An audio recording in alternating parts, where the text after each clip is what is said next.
Friends, hello everyone. Welcome to this channel. In this video clip, I will show you how you can delete a survey in WhatsApp very quickly and easily. Please friends, subscribe to our channel. Make sure to put your likes and also write your comments. And let us get started with you. Please open the WhatsApp app.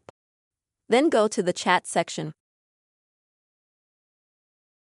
And then select the group or the poll and correspondence where you have some poll. And in order to delete it, you will need to tap on it and hold it down until you see this little menu underneath it. Select Delete. Next, you'll need to click on the trash can sign in the bottom left corner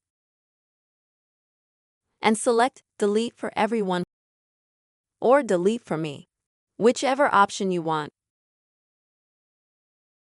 Confirm your action, and as you can see, immediately this survey has been removed from the chat. That's how simple and quick it is. Friends, you can easily delete a poll in WhatsApp. I hope this video was useful and helpful for you. Please friends, put your likes, comment, and subscribe to our channel. See you soon.